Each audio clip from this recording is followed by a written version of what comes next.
18 horas. Notícias de Manaus, Amazonas, Brasil e do mundo. Agora na Mix. Dando sequência na programação da Mix, agora com o programa 18 horas até as 7 da noite, junto com você que sintoniza a gente aqui em 100,7. Comigo, Karime Leão e André Meirelles. Boa noite, André. Muito boa noite, Karime. Boa noite a todos que nos acompanham aqui na 100.7. Olha só, a gente já começa aqui pedindo a sua participação. Interage aí com a gente aqui no programa 18 horas, porque o nosso WhatsApp tá aí. É o 994887592. Não conseguiu anotar, não? Então pega aí de novo. 994887592. E vale também a sua participação para você que nos acompanha ao vivo pela live do YouTube. Manda a sua mensagem de texto. E segue a gente, né, André? Com certeza, no arroba 18 horas news. Trânsito. Vamos lá, André Meirelles, fala pra gente como é que está a volta pra casa, agora em Manaus, 6 horas e 4 minutos. Por aqui hoje, mas a gente tem aí as câmeras, para quem nos acompanha nas redes sociais, do Centro de Cooperação da cidade, que mostra nesse momento alguns pontos críticos no trânsito aqui da capital amazonense. A gente tem a informação da Humberto Calderaro aqui, vários pontos de lentidão por toda a via, principalmente quem vai se aproximando ali do CSU do Parque 10, que tem ali 2 desvios. Quem vai para a esquerda, Maneca Marques, vai encontrar um trânsito mais moderado ali para quem vai seguir para Maripiranga, e para quem vai pela direita ali pela Avenida Perimetral 2, para Bola do Mindu, ali para acessar Tancredo Neves, vai encontrar dificuldades também para trafegar nesse trecho aí, porque o trânsito tá bastante complicado por esses locais. E também a gente fala outro ponto crítico de trânsito carregado em Karime, é na Avenida Maripiranga, ali passando do Ipaã, né? Quem vai ali nesse trecho até que chegue ali próximo a Torquato Tapajós, tem então ali dificuldades para trafegar por esse local, um trânsito carregado nesse momento. Muito obrigada, André Meirelles. 18 horas. E vamos aos destaques de hoje do 18 horas. Família denuncia a morte de bebê cardiopata por negligência em hospital do governo do estado. Cerca de 19 vereadores da Câmara Municipal de Manaus vão deixar o cargo para disputar as eleições desse ano. Cheia dos Rios, 4 municípios já declararam situação de emergência no Amazonas. Depois de pedidos da defesa, o Supremo Tribunal Federal decide manter Jair Bolsonaro preso. 18 horas. Esses e outros assuntos, os destaques do dia a partir de agora para você que sintoniza 100,7 no programa 18 horas de hoje, quinta-feira, dia 5 de março de 2026. Você está ouvindo 18 horas. Entrevista do dia. E a gente começa o programa de hoje com a entrevista do dia. Vamos conversar com Arthur Neto, que depois de ser senador, prefeito 3 vezes de Manaus e uma das figuras mais influentes da política amazonense, vamos lá, o senhor volta para o cenário político, está voltando mais uma vez e vai disputar uma vaga de deputado federal. Que maravilha! Qual foi, né? Qual foi o motivo, né? Por que decidiu agora voltar? Eu tive um convite do governador Tarcísio Gomes de Freitas. Antes de mais nada, uma boa noite, já dá para dizer claro, isso, né? Boa noite. Boa noite para os nossos ouvintes. Aqui um agradecimento muito forte pelo carinho do Armando de toda a equipe aqui. Eu tenho um carinho muito grande por todos vocês. Mas voltamos ao que interessa nesse momento. Eu não podia aceitar. Ele disse assim: você disputa o Senado se a pesquisa for boa. Aí eu falei: Tarcísio, eu tenho um carinho por você imenso. Mas ele falou: deputado, você se elege. Aí eu disse: mas eu vou largar Manaus?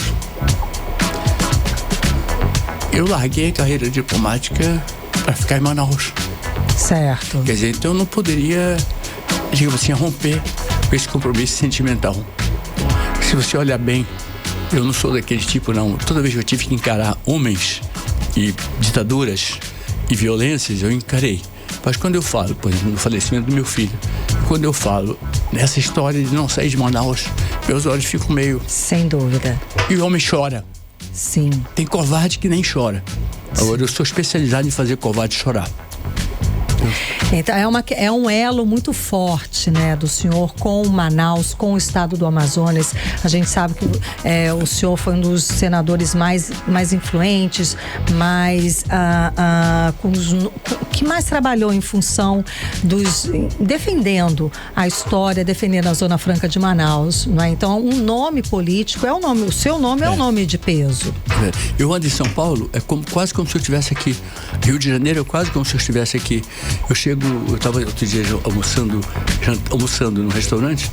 O senhor conhece o juiz Luiz Carlos Valois? Eu conheço, ele é meu amigo, eu considero ele um irmão mais novo, um sobrinho, uma coisa muito querida, uma pessoa muito decente. Eles queriam saber dos livros dele, um grupo de pessoas ligadas às universidades de São Paulo, estavam reunidas lá, e disseram isso.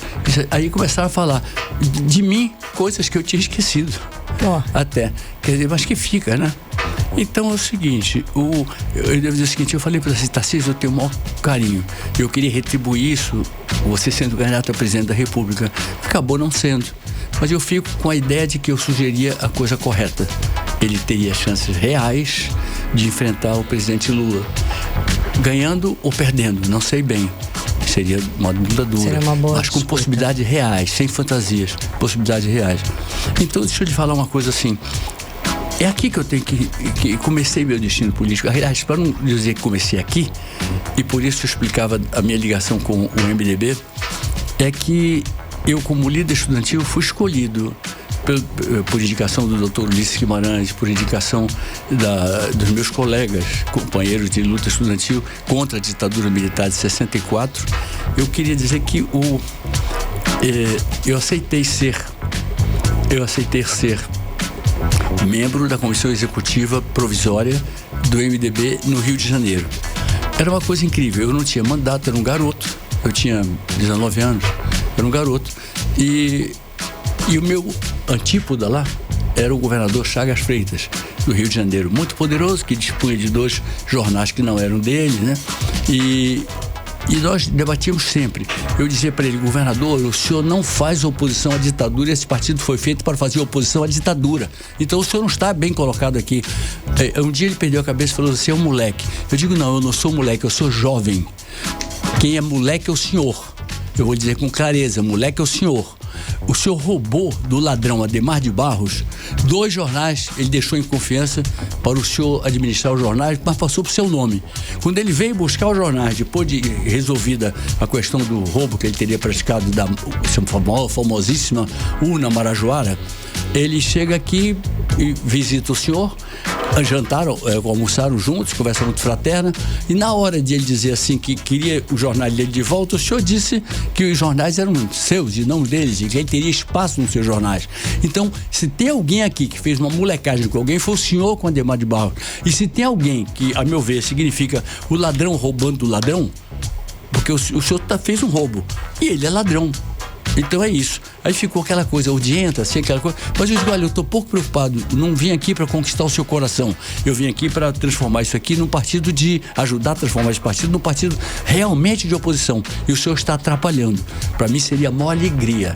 Aí ele brincou comigo. Carnaval no Rio, não. Minha maior alegria é o senhor realmente ou largar essa comissão executiva aqui, ou o senhor se adequar ao fato de que aqui o senhor tem que fazer oposição. Aí aparecia aquele debate todo das pessoas que puxavam o chamado saco do Papai Noel dele, né? Puxava o saco, enfim, eu digo, eu não estou aqui preocupado com isso, eu estou preocupado em colocar minhas palavras. Quem concorda, concorda, quem não concorda, não concorda. Quem concorda, vem, quem não concorda, vai. Não estou nem aí. E é com essa energia toda que o senhor agora se filia ao MDB e coloca no mesmo palanque aí Eduardo Braga, que já foi seu aliado e também adversário no momento da política, né? O que mudou agora para que essa aliança seja consolidada aí? O que mudou foi a conjuntura. Certo. Quem fez isso mudar foi a conjuntura do Estado aqui. Eu entendi que esse era o caminho mais certo. E mais ainda, se eu não podia ser candidato, se eu não deveria ser candidato pelo Republicanos, onde eu estaria muito bem em função do Tarcísio, o Tarcísio não candidato a presidente, eu digo, não tem muito o que fazer. Prezo o deputado Silas, acho que ele deveria até repensar mesmo a sua posição partidária. Eu teria muito prazer de tê-lo perto, eu também gosto dele, mas eu disse assim, para onde eu vou? Eu escolhi um partido Eu não quero saber quem vai apoiar para presidente, quem não vai. Eu sei que eu vou decidir o que eu vou fazer e quem que eu vou consagrar na urna lá. Porque o meu partido atual, como o meu partido do coração, o PSDB, ele não é um partido de extremistas, de extrema isso, extrema aquilo. O extremismo leva ao que está acontecendo no Oriente Médio. Leva a esse absurdo que está acontecendo, com exageros de parte a parte, né? Está acontecendo isso lá. Então, eu entro lá por quê? Porque eu não estou indo para o MDB. Eu estou retornando ao MDB, que eu ajudei a fundar. Fui perseguido politicamente e, misturando isso com a política estudantil, fui preso 4 vezes. E nas 4 vezes consegui não sofrer nada, porque driblei no papo, literalmente no papo. Inclusive dizendo, eu sou afilhado do general Mauro Cruz, que era muito amigo do meu pai, e eu digo, eu quero que o senhor pergunte a ele se ele quer que eu esteja preso aqui. E o Cruz disse, não, ele é um rapaz ótimo, não sei o que, manda soltar. Aí vem o talento do diplomata, não é? Aí eu ouvi um policial falar assim, ele não vai queimar carro mais. Eu digo, vou mesmo, já estou solto, agora só me dá o carro que eu queimo. Não quero vocês prendendo e torturando pessoas dentro de carro, nem fora de carro. Se eu pudesse, eu queimava, era a instituição onde estão queimando, onde estão matando pessoas por tortura. Se eu pudesse, faria isso. Vão prender de novo. Eu digo, não faça, que ele vai voltar de novo, o Crio aqui. Então não faça de novo, né? Aí ficou. Uma vez estava o advogado Sobral Pinto com a gente. Nós voltamos na Praça da Bandeira, não, uma Praça Paris, no Rio de Janeiro, fazendo comício. Chegou a polícia política, prende todo mundo. Eu entrei lá, e vamos ver o que é, né? Se eu não conseguir escapar, então vou ser preso, né? A gente não pode ficar parado, já que não dava para ficar parado. Aí eu vi lá os deputados bons que estavam com a gente, aceitando serem presos. E eu achei bom, porque de qualquer maneira é mais difícil prender um deputado. Era fácil caçar um deputado, mas era difícil prender um deputado. Não tinha nenhum sentido prender o deputado. Caçar o deputado sempre que era uma ditadura. A ditadura diz até que o Rastas, o Médici e o Figueiredo eram inteligentes. A ditadura já diz o que ela quiser. Demitiu o Vinícius de Moraes, dizendo, demita-se o vagabundo, assinado Arthur da Costa Silva, que era um vagabundo, era um boçal, e que uma vez ele estava, isso foi com o Geisel, não foi com o Geisel, não, foi com o Figueiredo. O Figueiredo chegou, o senador Jarva Passarinho gostava muito de mim e era meu adversário. O senador Jarva Passarinho falou para um jornalista amigo meu e disse, o Arthur Vigílio vai enfrentar uma luta agora direta com o presidente Figueiredo. Ele me comunicou, eu digo, tá bem, vamos enfrentar, não sei que luta é essa, vou enfrentar. Eu tinha recebido uma carta do coronel Tarcísio, que tinha sido preso e mandou para mim, porque eu não sei, mas mandou para mim. Imagine se eu não leio. Seria uma coisa que eu não pratico, que é essa falsa arte da covardia, eu não pratico. Se ele me mandou para ler, e se ele não era o algoz, se ele era o que estava sofrendo, é óbvio que eu preferia a prisão do algoz que o prendeu e a soltura do general, que não aceitava mais os absurdos e os excessos da ditadura em matéria de tortura, em matéria de injustiça, de prender quem não tem que ser preso, aquela coisa toda. Aí, muito bem, cheguei, fomos lá para o DOPS, né, que era um lugar meio terrível, meio estrambólico, assim, do ponto de vista da perversidade escondida e da perversidade à mostra, né? Aí, de repente, uma voz de um homem de 1,50 m de altura, todo vestido de preto, com um guarda-chuva preto, um óculosinho e uma corcunda enorme, amigo do meu pai, amigo do meu compadre, padrinho do meu falecido filho, Bernardo Cabral. Ele chegou e disse, ele disse assim, eu quero ser preso em solidariedade, como os deputados tinham feito, e ser em solidariedade aos jovens. Aí eu falei, pessoal, fiquem tranquilos, os deputados já vão amenizar, mas com Sobral nós estamos soltos, fiquem tranquilos. Eu pensei, não, mas se que estamos aqui, então, agora estamos, mas daqui a pouco não vamos estar mais. Eu acho que se tiverem que me matar, não vão me matar aqui no carro da polícia, vão? Eu quero ter a consideração, pelo menos, de me matarem num lugar em que eu possa olhar para eles e dizer o último palavrão para eles, né? Vai me matar, seu filho, né? Mata, já que eu não tenho como fugir. Eu tenho que fazer mal a ele e diga outra coisa, volta pra casa, vai me matar, né? Então volta pra casa que tua mulher tá com 8 caras lá com ela, viu? E pronto. Aí ele vai me matar com raiva de mim, mas não tem diferença entre quem mata com raiva e quem mata sem raiva. Quem mata é maldoso, é perverso, é cretino, como mata numa situação dessa que não é de defesa própria, enfim. Aí o Sobral Pinto chegou, botou na cara do chefe lá, o senhor vai soltar todo mundo agora. O Sobral tinha uns 45 quilos, eu acho, e todo corcunda. Aí a autoridade moral dele era uma coisa incrível. Aí eu disse, eu não falei para vocês que a gente ia ser tratado VIP aqui? Fomos tratados VIP aqui. E soltou todo mundo. E tem um outro episódio que é muito engraçado. O José Disseu, do PT, foi abordado por uma jornalista. Eu não me dou mal com ele, não, me dou bem. Me dou bem com o Mercadante. O Mercadante é um querido amigo. Só que ele pensa diferente. Quando a gente estava no Senado, na Câmara, a gente batia forte. Nada de insulto. Alto nível, nada de insulto. Mas um dia, o que foi que eu fiz, meu Deus? Foi uma coisa que ele... Assim, eu comecei a recolher... Estavam prejudicando a Zona Franca. Aí eu disse, esse projeto não pode ir ao ar. A Luísa, esse projeto não pode ir ao ar. A Zé Disseu, esse projeto não pode ser votado. Esse projeto vai criar um problema aqui que vai ser criado basicamente por mim e pelas pessoas que eu já convidei. Vai ser uma coisa pesada aqui. Não, mas não tem como, vamos falar, pode amenizar um pouquinho. Não, ele tem que cair o projeto todo. E não sei o quê. Aí eu fui no supermercado onde eu precisava, onde eu tinha... Eu comprava com a minha mulher comida e outras coisas. Eu fui lá e eles me prestam 3 coisas dessas. Tem umas paradas aqui, eles me emprestaram 3 coisas de feira, né? Aquele carrinho de feira. Aí a gente chegava, numa comissão que diz que eu fazia parte, eu quero todos os processos, peço vista de todos. Não adianta nem começar a sessão, quero vista de todos. Pode prosseguir a sessão com esse projeto aí, mas os outros me dão. Aí botava lá. Outros deputados... No carrinho de feira. Outros senadores faziam a mesma coisa. E levei para lá. Aí chegou a dupla lá. Disse para mim assim, Arthur, mas poxa, vamos raciocinar. Eu digo, tenho raciocinado, cara, tenho tentado. O que é isso? É que você quer parar o Brasil? Exatamente. Não é só quero, vou parar o Brasil.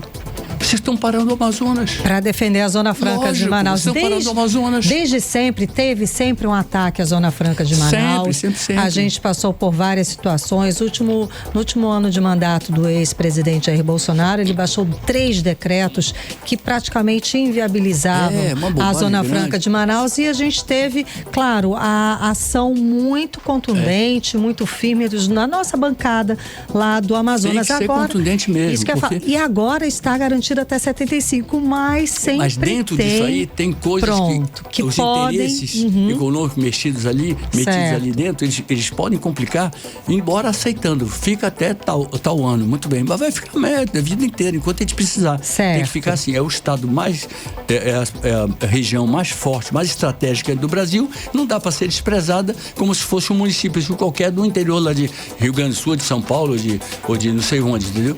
Então, eu digo, olha, eu não tenho nenhum interesse de parar o governo, mas fui obrigado a parar. Vamos parar, em outras palavras, para resolver a história. E você recua. Como fizemos derrubamos o imposto do cheque. O presidente Lula achava que tinha maioria, que fazia o que acontecia, e a nossa catimba lá, eu indiquei para o primeiro presidente do Senado, quando estava a hora da renovação, Sarney presidente, beleza, ele vai... O Sarney não estava a meu favor, embora eu seja amigo dele, eu seja muito amigo da Rosiana Sarney, que está no hotel, no hospital sírio-libanês, muito doentinha, minha amiga mesmo, fizemos a campanha do Tancredo juntos, e eu falo sempre com o Raul Cutade, que é meu irmão, meu médico, meu tudo, eu digo, Raul, como é que tá a Rose? Ele fala, tá assim. Ela está numa luta contra o câncer, vários cânceres. Vários, são vários que acostam a vida dela esse tempo todo. Aí o seguinte, eu cheguei e disse, a gente cansava o Sarney. O Sarney que saía. Convoca-se então o primeiro vice-presidente, que era o meu amigo, meu irmão, e era o líder do partido, né? Hoje ele é uma pessoa, pode anotar o nome dele, Marconi Perillo, vai se eleger pela 5ª vez, tem 62 anos, já foi 4 anos de deputado estadual, 4 anos de deputado federal, 8 anos de senador, já foi 16 anos, foi deputado estadual também, federal e senador. Foi 16 anos governador, 4 vezes governador de Goiás, e agora está se preparando para a 5ª. Eu sinto, pelo que eu vejo de Goiás, e recebo de influxos de lá, que ele está fazendo um trabalho que vai significar uma vitória muito bonita. Não sei se em primeiro turno, se em segundo turno, mas ser. E eu digo assim, alertem todos vocês para esse menino, que começou menino quando eu conheci, e foi se afirmando, e hoje não é mais nenhum menino, mas é uma pessoa bastante jovem ainda para fazer o que ele pode fazer. se ele é capaz de ser tão forte em Goiás e tem essa cabeça tão aberta, inclusive nesse combate, ele foi fundamental, substituiu o Sarney, aí ele me deu 48 minutos para falar. Eu falei 48 minutos. O senador Pedro Simão, 12 minutos. Aí deu para o Luiz Mercadante 8 minutos. O Luiz, quer dizer que o Arthur Vigílio pode fazer 48 minutos e eu 8. Aí eu disse assim, olha... Ele achou que eu devia falar esse tempo, porque ele está entendendo que era importante para a compreensão das pessoas a exposição que eu estava fazendo. Eu fico muito agradecido a ele. Eu tenho certeza que ele foi absolutamente correto, não jogou para o meu lado porque é do meu partido, nada disso. Agora, talvez ele tenha sido injusto com Vossa Excelência, porque ele pode ter achado que Vossa Excelência não tinha mais de 8 minutos de explicação para dar. Aí ficou aquela... Agora, falando ainda... Eu abro mão de tudo. Dinheiro, tudo. Eu não abro mão de ironia, não abro não. Aí... Aproveitar, né, esse momento para falar aí já de eleições 2026. A gente tem algumas perguntas aqui para o senhor. Você já definiu quem vai apoiar então para o governo do estado? Omar Aziz e o senador Eduardo Braga para a reeleição dele. Votou muito, fez um belo projeto de reforma da tributária, uma coisa boa. Ele é uma pessoa organizada, né? E fez. Ontem fizemos uma bela reunião. Eu me senti muito lisonjeado, porque todas as pessoas que vieram de fora, de Brasília, sempre lembraram coisas, qualidades talvez até acima das minhas, né? Mas o fato é que eu volto para lá e volto para competir. Quando nós chegamos naquela história eu estava falando do Marconi, porque o Marconi você ainda vai ver ele candidato a presidente da República. É uma pessoa muito empedernida. Anote aí o nome dele, Marconi Perillo. E o senhor já tem candidato a presidente da República? Vai apoiar? Ainda não tenho. O meu candidato era o Tarcísio Gomes Freitas. Por isso que eu estava me ensaiando para Eu entendo que o Tarcísio Gomes Freitas seria o fim da polarização. Ele seria uma pessoa que teria um pé como vencedor aqui e adversário um outro que também o respeita, e teria o vice-versa. Então ele não é candidato, declarou que não é, enfim. Eu vou continuar torcendo para que ele seja governador, presidente, que eu sei que ele é capaz. Muito bem, eu sei que nós... e fui para lá. Eu não estou indo para o MDB. Alguém me perguntou ontem, você está indo para o MDB? Não, eu estou retornando ao MDB. Eu fui líder, depois eu fui líder sim, mas eu fui ao entrar, eu não era nem nada, deputado, vereador, não era nada. Eu era apenas um líder estudantil, que a liderança estudantil, o restante votou para que eu fosse o indicado para uma iniciativa do Dr. Ulisses Guimarães, que foi aceita por todo mundo, de que eles colocassem em alguns estados, não sei se colocarem todos, alguém da liderança estudantil para ser membro, tanto quanto o senador, quanto o deputado, no mesmo nível de prestígio. O doutor Ulisses era um gênio, e junto com o doutor Tancredo, são dois príncipes da República e da democracia. Então, meu Deus, eu fui lá, tive pegas terríveis com o governador Chagas Freitas do Rio de Janeiro, terríveis.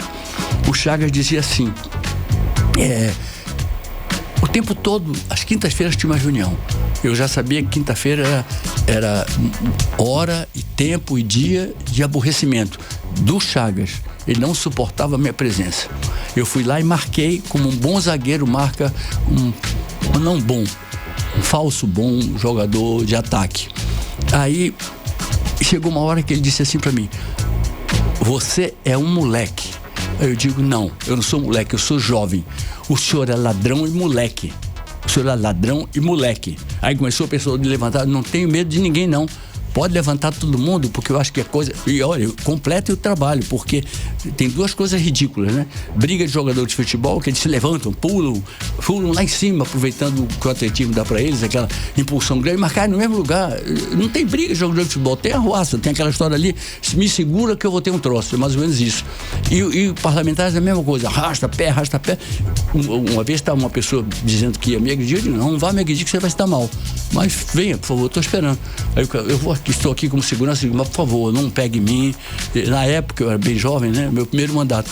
Eu digo, moça pega no meu braço, homem não pega. Então, por favor, tire, vá dar cobertura para ele lá, eu não preciso. Aí fiquei lá, olhando a valentia dele. Quando o pessoal parava, o deputado parava também. Eu digo, mas meu Deus, você não vai bater em mim?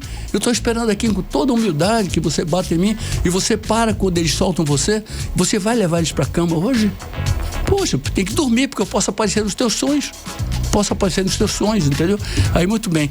E o Chagas disse isso. Eu digo, vou contar tudo. O ladrão Odemar de Barros roubou a urna Marajoara. Milionário, bilionário. Roubou a urna Marajoara, que valia muito para para a questão histórica de vários países da nossa América do Sul. Eu estava lá foi grave, não pelo valor, mas grave porque ele roubou do que não era dele quando ele saiu do Palácio Bandeirantes. Foi preso, se exilou na Bolívia. Depois voltou. Quando ele voltou, ele tinha passado para o nome do Chagas Freitas, ele tinha passado para o nome do Chagas os jornais, O Dia e a Notícia, que eram os jornais mais populares que havia no Rio de Janeiro. E isso dava poder a qualquer um. Quando o Ademar voltou, foi almoçar com ele, conversaram e tudo mais, o Ademar falou, como estão os meus jornais? Disse assim, doutor Ademar, são meus jornais. Ele ficou com os jornais que tinham sido passados para ele, com tabelionato e tudo no meio. Muito bem. Aí eu disse, olha, doutor, aí eu disse assim, roubou do ladrão. E sabe que quem rouba do ladrão, na minha cabeça, merece 200 anos de prisão. Um merece 100, porque roubou, e o que roubou dele, 200. Fica uma coisa bacana, uma coisa bonita. Agora, não venha com aquela história de merecer perdão porque não merece. E aqui, o que o senhor vai fazer comigo? O que é? Eu acho que o senhor não cumpre, estou cumprindo meu papel aqui. Eu sou um jovem, eu preciso aprender muito, mas não o que o senhor sabe. O que o senhor sabe é me envergonhar meus filhos. Eu não quero isso. Então, eu quero dizer o seguinte, eu não vou permitir que o senhor fique aqui traindo os ideais das oposições, porque esse partido nasceu para fazer oposição, e o senhor aqui não faz nenhuma oposição. O senhor conversa de noite e pratica de dia os arreglos que o senhor faz com a ditadura militar, a começar pelo general Golbery Costa e Silva. Eu estou dando nome aos bois e daria nome aos bezerros, eu daria nome a todo mundo. Agora, não sou moleque. Talvez eu lide com um moleque mais velho. O que ele não deixa de renovar Vossa Excelência. Você já é idoso. Como é uma molecagem isso? Roubar é molecagem, né? Então, eu quero saudar a sua juventude e deplorar o seu comportamento. E essa energia de universitário, de jovem do MDB, que o senhor retorna ao partido, né? Ele continua. Antigo, e aí continua com a mesma energia. E agora, como a sua expectativa para essa eleição como deputado federal? Olha só, antes de mais nada, a minha conversa com ele vai ser muito simples. Certo. Minha conversa é muito simples, assim, olha só, vamos lá. Eu chego à Câmara, tem as pessoas que estão no Senado, tem os colegas que estão na Câmara, enfim, chego à Câmara. Aí eu posso assegurar uma coisa, pode ser que eu faça isso na primeira fala, dizer, olha, eu quero fazer alguns avisos aos navegantes. Mexer com a Zona Franca de Manaus não dá. É que nem mexer com a mulher do Mike Tyson no tempo que ele era jovem e ciumento. Não mexam, entendeu? Então, se mexerem, vão se arrepender. Porque não vai passar. Não vai passar e não vai passar. Chega dessa coisa de timidez, meio provinciana, timidez, não posso. Pode, eu pude, meu pai pôde, o Almino Afonso pôde. O Bernardo Cabral pôde, o Jefferson Pérez pôde. Como é que não pode? Pode. Tem que enfrentar, não é? Enfrentar. E nós temos uma coisa para defender. Desmatamento da zona é menor nível, mas qualquer nível de desmatamento eu lamento. Aí diz assim, 72% das mulheres, esse aqui, esse belo painel que vocês têm aqui.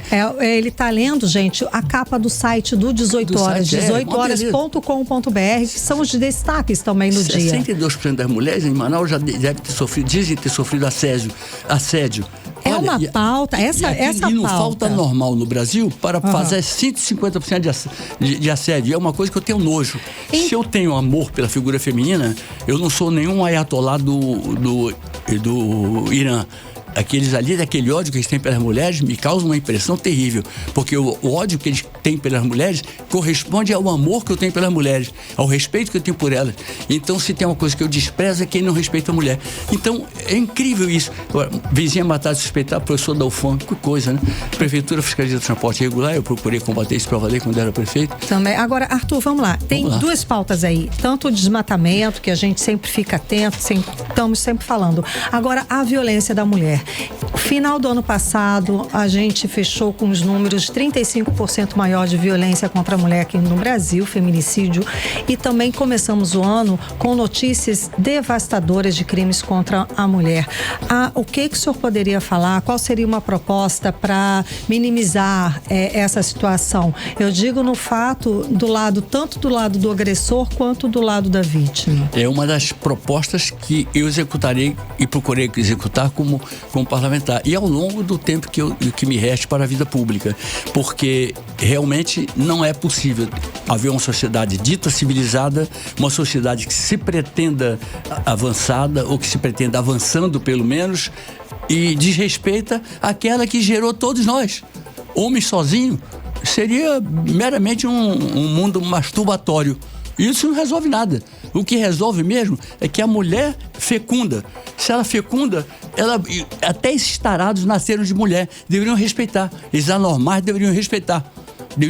E eu não tenho nenhum respeito por eles. Nenhum respeito mesmo. Nenhum respeito. O senhor é a favor da maioridade penal? Porque muitos desses agressores são menores de idade. Vão ficar no máximo 2 anos presos. Eu ponho menor de idade. Eu iria para a punição dos que fazem isso com os menores de idade. Menor de idade não raciocina com clareza. E menor de idade também não tem tanta capacidade de fazer essas coisas. Sim, os últimos casos foram cometidos por menores de idade. Agora, com certeza, com gente por trás. Também. Ou fazer depois, ou então estabelecer esse regime meio... Existem menores de idade sendo apreendidos justamente eu acho que nesses casos excepcionais teria que ser dado um outro tratamento. Mas o principal tratamento para mim, para menino, é a atuação do Estado, das prefeituras, a atuação da sociedade civil, dos empresários, no sentido de salvar a alma e salvar a vida dessas pessoas que são tão boas e potencialmente decentes, e que vivem decentes porque recebem propostas que eles acham que podem cobrir a pobreza deles, aceitando essas propostas. Por que o Estado não se antecipa? Quando eu digo Estado, não é o Estado do Amazonas, não é o Estado do Rio de Janeiro, não. É o Estado brasileiro, é o Estado de qualquer país. Por que não se antecipam a isso e não cuidam das crianças como se fossem filhos do Estado e não inimigos do Estado? Se chegar a esse ponto de ter que mexer na questão de maioridade penal, eu pergunto, por que não evitaram antes? Por que não evita agora? Por que não deixa o jovem ser jovem? Por que não deixa o menino ser menino? Por que não deixa a pessoa mais idosa ser respeitada? Quer dizer, nós temos que reorganizar esse país mesmo, e mexendo no coração de cada um, mexendo no passado de cada um. Quem fez mal, faça bem. Quem errou, acerte. Porque o Brasil merece, o Brasil precisa ter o seu destino manifesto, o seu destino pela glória. Ele precisa ter isso apoiado por todos nós. O Brasil não pode ser um país de pequenez, não pode ser um país de coisas mesquinhas, ele não pode ser um país de meias soluções, não pode ser um país de soluções, como se diz no popular, meia boca, não pode. O Brasil tem que ser uma espécie de pai. Tem que ser pai dos seus filhos. Então como é que eu vou não me importar quando eu vejo, se eu sou um parlamentar, já fui ministro mais próximo do presidente Fernando Henrique, que foi sem dúvida o maior presidente que esse país já teve. 9 línguas ele dominava, sociólogo de fama internacional, fama mundial mesmo, um homem que sabia lidar. Eu viajei com ele algumas vezes e tenho por ele um carinho quase como se ele tivesse sido o substituto do meu pai. Gosto muito dele. Não era de espalhafato, está muito doente, infelizmente, com Alzheimer, mas eu não acho que eu fico vivo até aparecer um outro presidente melhor que ele, não. Ele não era de ficar brigando por carinhos na mídia, ele se dirigia à mídia com respeito, respeitava a mídia. Eu sabia exatamente o que fazer, era uma pessoa muito boa, ouvia. Eu digo era porque ele não está podendo ser agora, mas eu tenho, por exemplo, dia 18 aniversário dele.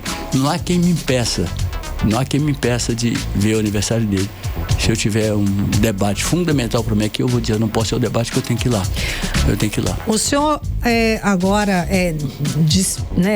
classificou para a gente várias vantagens e várias situações boas de políticos antigos, de situações antigas. Vamos analisar agora, o senhor tem estrada para isso, dessa nova política. Como é que o senhor analisa esses jovens que estão entrando, que já estão na política? O senhor acha que os valores, as preocupações, as prioridades são as mesmas do que os antigos, ou como o senhor falou do presidente Fernando Henrique? Como eu falei do doutor Tancredo, Sim, doutor Ulisses. Doutor Tancredo, doutor Ulisses eram muito íntimos meus. Pronto. Digo assim, me chame de Tancredo, me chame de Ulisses. Pronto. Eu não consigo. Por que você consegue chamar o Mário Covas de Mário? Porque o Mário Covas frequentava minha casa quando eu andava de fralda. Então, como é que ele me mandava chamar de Mário? Falava, Mário, tio Mário, chegou papai, Mário. Como é que eu vou chamar o homem de doutor depois? Não tinha como. O Bernardo Cabral me conhece também desde criança, meu padrinho do meu filho que faleceu. Tudo isso. E qual a diferença, assim, dos novos? Eu acho que eu não vejo diferença entre os novos. Eu vejo que é preciso apoiar os novos. Certo. É preciso que os novos não venham para ficar velhos na política. Eles têm que vir para serem novos. Renovar. E serem a renovação de verdade. Porque tem renovação que é para pior. Vamos renovar isso aqui. Não administra que vai ficar para pior. Vamos renovar para melhor. Então vai comprar mais isso, comprar mais aquilo, vai se tornar a rádio mais digamos, top que se possa ter. Mas você pode renovar para trás também, levando o impedimento à falência, não é verdade? Sim. Quer dizer, então eu acho que é preciso ter atenção para com essas pessoas, porque eu considero essas pessoas, por mais que não sejam ricos, os pobres, os pais, considero essas pessoas desvalidas, porque elas, enfim, não há uma dedicação. Eu não vejo no Brasil políticas públicas dedicadas à criança, dedicadas aos jovens, dedicadas à politização, à boa politização. Aqui, quando você fala nisso, o cara está logo criando os vereadores que ele vai eleger, ele tá criando já não é isso, eu não estou querendo falar de sucupira, não, eu estou querendo falar de lideranças que realmente vão realmente fazer melhor do que a gente pelo país. Eu procuro fazer o meu máximo. Eu tenho uma história assim que o amazoniano, que é uma figura que... Uma grande liderança do Estado. Grande liderança. E uma coisa engraçada, nossa vida foi assim, eu faço aniversário dia 15 de novembro e dia 15 de dezembro. Quando a gente estava bem, a gente se falava 15 e 16 de dezembro. Quando não estava, não se falava. Aí ficava assim. Mas o amazoniano, a gente sempre teve respeito um pelo outro, sabe? E nos últimos 2,5 anos do que foi a agonia dele até a morte, eu posso dizer que eu fui talvez a pessoa mais presente. E ele tem uma história muito engraçada comigo. Ele chegou e disse assim, eu vi o Aicutati falar para ele, não vá tomar bebida alcoólica. Chegamos na casa dele, estava minha esposa conversando com a Francine e com o Armandinho. Estava eu conversando com o amazonino. Aí ele disse assim, ele falou comigo, aquela coisa toda, ele disse assim, vamos tomar um vinho 1943. Eu primeiro falei para ele, amazonino, vinho 1943, é da safra de 43? Não, de 47. Ele achava cara, né? Aí ele falou assim, não, o vinho, o nome dele é 1947. E tem lá. Aí eu disse, mas o Cotati falou para você não beber. Eu estou na escala regressiva. Eu digo, vamos atrasar essa escala? Vamos ver se a gente engana um pouco? Vamos enganar, vamos sei que. Comecei aquele jogo que eu podia fazer. Aí ele falou assim, ele não pode me poupar dos meus últimos prazeres. Eu digo, não, mas eu quero que você tenha últimos e novos prazeres. Esse é o sonho, por isso que eu estou aqui com você. Aí ele disse assim, Roberto Carlos, me traz aqui o vinho 1943. Aí eu digo, amazonino, eu vou concordar. É sua vontade. Posso ser o garçom? Ele disse, claro, pode servir. Peguei uma mesa que estava do meu lado, ele estava aqui. Uma mesa que estava do meu lado aqui, uma cadeirinha, botei 2 copos. O meu eu enchi, porque eu queria tomar o vinho máximo para ele não tomar nada, quase. E botei 2 dedinhos para ele. Aí eu dei 2 dedinhos para ele aqui. E ele deu aqui o meu grandão. Aí ele falou assim, Arthur, é uma coisa impressionante. Muita gente já chegou aqui para falar mal de você, e eu mesmo já te critiquei, você já me criticou, a gente já teve momentos até de muita certa agressividade um contra o outro, mas deixa eu te falar uma coisa, uma coisa que nunca ninguém disse para mim é que você é ladrão. Eu digo, até porque eu não sou ladrão, né, amazonino? Tu não pode dizer que eu sou ladrão sem eu ser. Aí ele disse assim, mas hoje você está roubando meu vinho. Porque eu tomei, mas eu não tomei porque eu queria o vinho. Eu tomei para ele não tomar. Mas ele se conformou. Ele disse, agora você vai botar aquela imoralidade aqui de novo, ou vai ser pelo menos capaz de dividir? capaz de dividir. Colocar a quantidade de igual para assim, igual. Eu digo, tá bem. No outro eu coloquei um pouquinho mais para ele e para mim mais. Aí ele falou, vamos continuar nesse jogo até acabar, eu vou pedir outra garrafa. Eu digo, então, pelo amor de Deus, traz a garrafa, vamos pôr aqui o para mim também. Aí liquidamos com a garrafa, agora eu vou te cobrar o compromisso. Não tem outra. Não tem outra. Bom, então eu me afeiçoei muito a ele. Porque ele tinha coisas interessantes. Ditadura instalada no país, ele foi preso com Félix Valois, com tantas pessoas valiosas, com um alfaiate que era muito amigo dele, do meu pai. E meu pai foi ao presídio para levar dinheiro do meu pai, para não ficar faltando nada na casa daquelas pessoas que nem manipular o seu próprio dinheiro podiam. Então, foram lá. Meu pai foi lá. E o Aldo Moraes, um maluco que tinha aí, atirou no meu pai. Meu pai engatou o revólver do meu pai. E o cara tão covarde que correu. Meu pai correu atrás dele depois de não ter conseguido atirar nele, né? E um dia eu vou para Brasília e quando eu chego lá, quem está hospedado na casa do meu pai? Aldo Moraes. E o amazonino ficou revoltado porque o meu pai disse assim, ele falou, muito obrigado, senador, muito obrigado mesmo, isso é uma prova da sua dignidade, Aí deu para o Valois, para a família do Valois, né? E, através das mãos do amazonino do Valois e tantas outras pessoas valiosas, valorosas.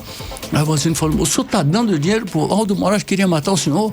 Aí o papai falou, não, ele não me matou, então... Lá, ele falou, poxa, ele falou para mim, poxa, eu levei anos para perceber que teu pai não era um babaca, porque dá dinheiro pro cara que queria matá-lo. Eu digo, mas amazonino, veja bem, ele agiu até certo, porque ele não morreu e o cara não matou. Então pronto, se tivesse matado, o dinheiro tinha acabado ali, né? O senhor mencionou agora o governador Amazonino Mendes, e uma das grandes questões e lutas do governador foi com a educação, tanto que está aí a Universidade do Estado do Amazonas. Que, aliás, foi a coisa que mais me emocionou, porque meu pai fez o FAM. Eu estava brigado com o amazonino. Quando ele fez o EA, eu digo, olha, você agora completou a obra que meu pai iniciou e que coisa orgulhosa para mim, que coisa que dá orgulho para mim. Aí ele falou, pois a gente tem que parar com essa imbecilidade de brigar, né? Eu digo, é verdade, tá chegando na hora de parar com essa imbecilidade. Teve uma conta dele que eu ajudei a cobrir, porque o Amazonas tinha créditos fora. E fui com o Fernando Henrique, com o Malandro, vamos cobrir isso aqui de qualquer jeito. A gente foi ficando amigo, cada vez mais amigo, e eu percebi que no final da vida dele, ele estava querendo buscar as pessoas, não as triviais, mas aquelas pelas quais ele tinha respeito, pelas quais ele, mesmo na adversidade, ele tinha carinho. E o amazonino era assim, uma figura assim. A campanha que eu fiz com ele foi aquela do mandato tampão. Me dediquei a ela com tudo, porque eu sabia que ele não podia. Ele caiu naquela armadilha, infelizmente ele caiu sem querer. Não, porque precisava mesmo da hemodiálise. Minha esposa teve um problema agora de crise nos 2 rins, de uma vez só. Aí eu falei, Beta, vamos evitar essa hemodiálise. Fazer tudo para não ter hemodiálise, porque você vira escravo dela e vai até a morte, pendurada naqueles, não são nem aquelas coisas que se penduram em você, você se sente pendurado nelas, porque a tua vida está dependendo daquilo, entendeu? Então é uma coisa incrível, sabe? Olha, eu digo a você que eu tenho muita tristeza com isso e alegria também. A gente tem uma vida que não tem concessões assim terríveis. Eu faço concessões justas. Vamos negociar parlamentarmente isso aqui. É justo, claro. Vamos negociar. Agora, concessões ruins, não. Não tem nenhuma e não vai ter nenhuma na minha vida enquanto eu existir. E não vai ter nenhuma lá em cima. Se eu for pro céu, não vai ter nenhuma lá em cima também, porque eu não vou. Se eu não enganei aqui, vou enganar lá, não vou também.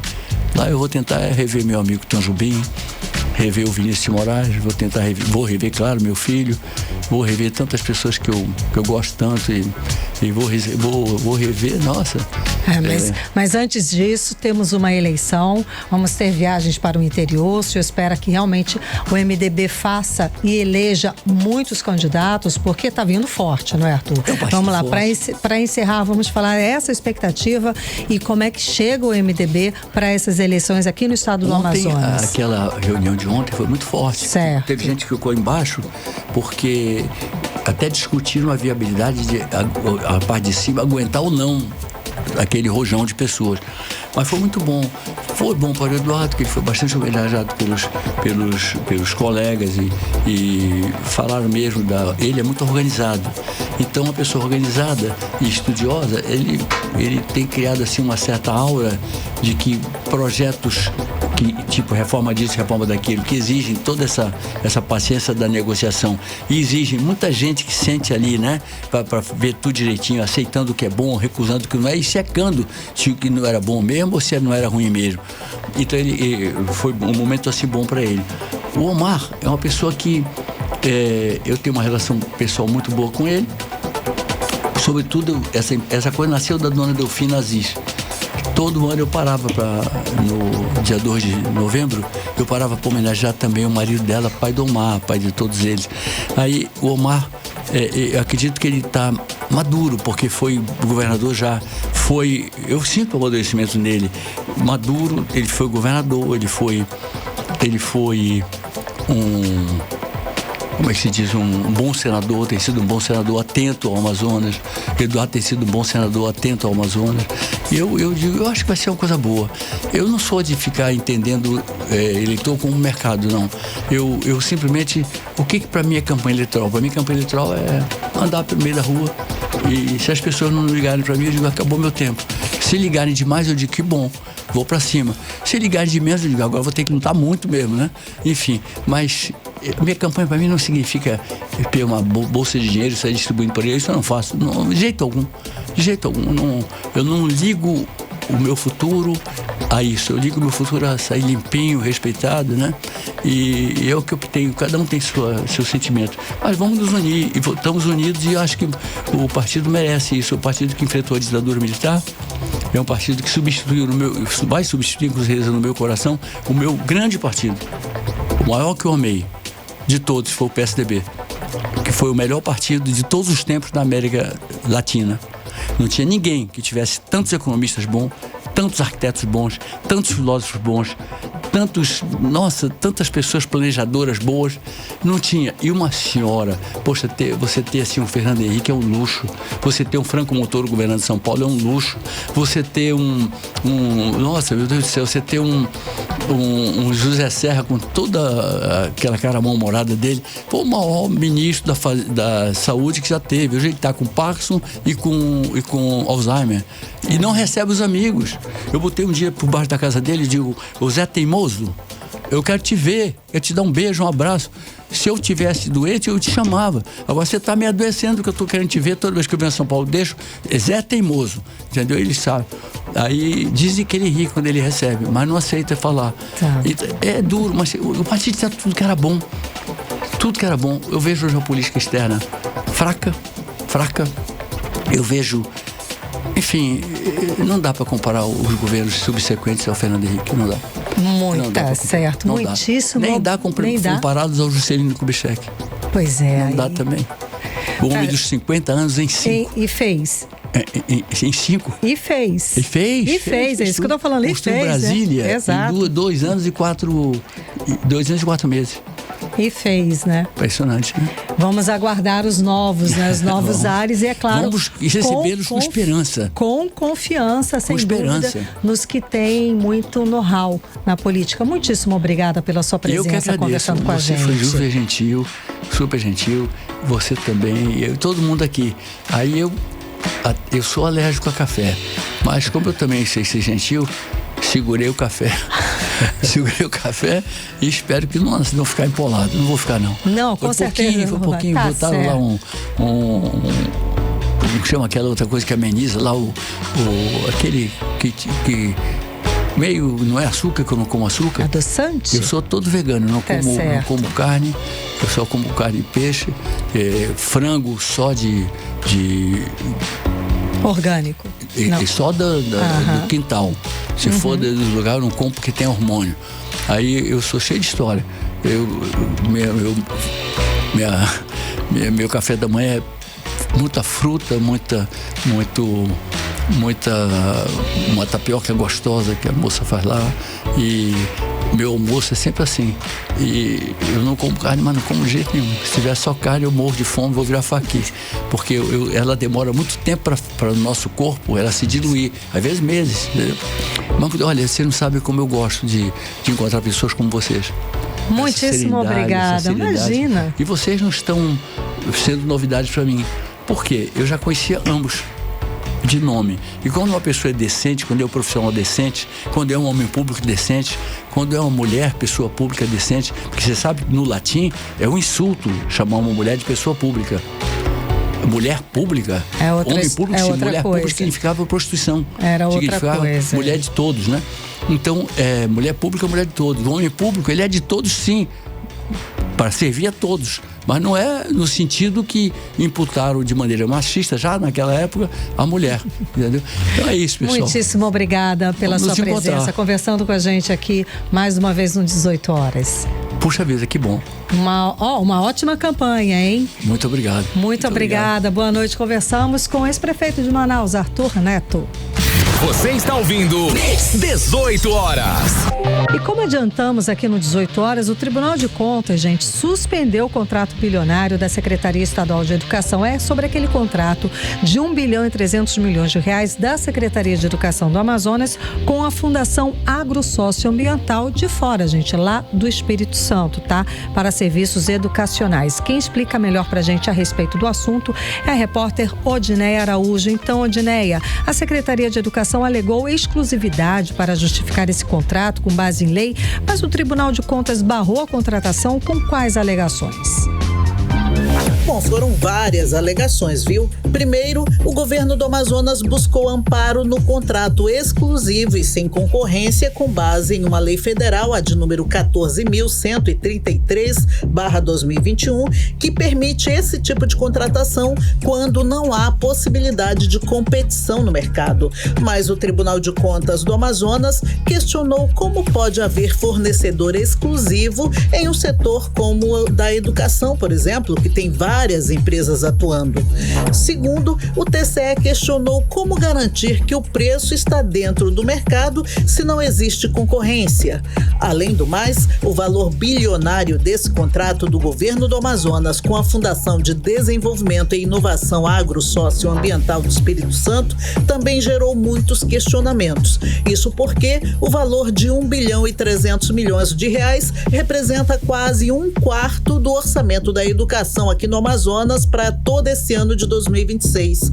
Diante dessas dúvidas, o conselheiro Luiz Fabian Pereira Barbosa, do Tribunal de Contas do Amazonas, determinou a suspensão imediata do contrato com a Fundagres para fornecer um sistema integrado de ensino à rede estadual aqui do Amazonas. O conselheiro Luiz Fabian também determinou a suspensão de qualquer pagamento à Fundação lá do Espírito Santo. O deputado Wilker Barreto reforçou na Assembleia Legislativa do Amazonas que a secretária de Educação do Estado, Arlete Ferreira Mendonça, precisa explicar esse contrato bilionário em contraste com o caos que está a educação aqui no Amazonas. Eu tenho um requerimento, senhor presidente, de convocação aqui da secretária, porque não dá, deputado adjunto, a gente sabe como é que se encontra hoje as escolas do interior, literalmente abandonadas.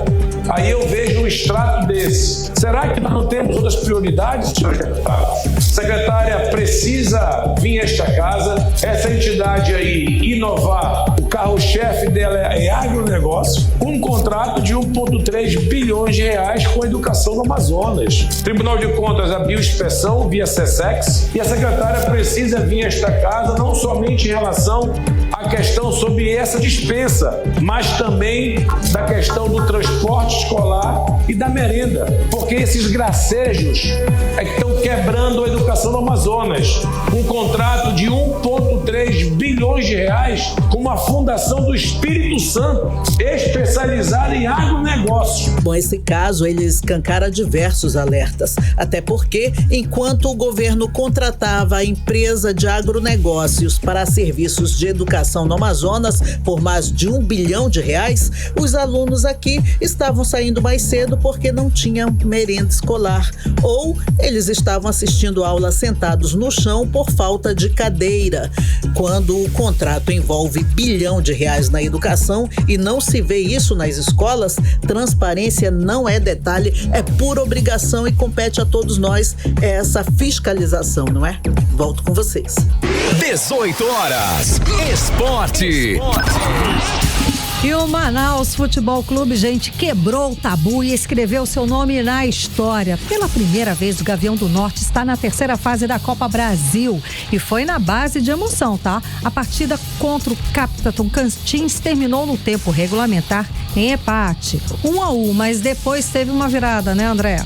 O confronto ele foi decidido nos pênaltis e o placar ficou 5-4 para o Manaus FC, que mostrou ali personalidade fora de casa e também garantiu aí essa classificação histórica. E o futebol amazonense estava inspirado, viu, gente? O Manauara Esporte Clube também avançou na Copa do Brasil 2026. O Manauara, ele fez valer um mando de campo ali na Arena da Amazônia e venceu o Itabaiana Sergipe por 3-1, né? Foi ali um futebol envolvente, com eficiência no ataque e, claro, essa vaga aí confirmada. Exatamente. E pelo Barezão, Parintins Futebol Clube também fez a sua parte, tá? Venceu Princesa dos Solimões por 2-0. E agora tem confronto pesado. Parintins encara o Manaus na semifinal do retorno na Arena da Amazônia. Promessa de jogão, viu? E no cenário nacional, o Palmeiras saiu na frente na final do Campeonato Paulista e venceu o Novo Horizontino por 1-0. E no mercado da bola, gente, escuta essa. O Fluminense fechou a contratação mais cara da sua história. Rodrigo Castilho chega do Lanús por 10 milhões de dólares. 18 horas. Vamos agora direto para o editorial 18 horas. Editorial 18 horas. O Tribunal de Contas do Amazonas suspendeu um contrato bilionário da Secretaria de Educação do Estado. Escuta só o valor: R$1.348.300.206. Contrato fechado com uma Fundação de Desenvolvimento Agrosocioambiental do Espírito Santo. E para quê? Para uma genérica prestação de serviço de sistema integrado de ensino para a rede estadual. Agora, a Secretaria de Educação do Estado está proibida de fazer o contrato ou qualquer pagamento.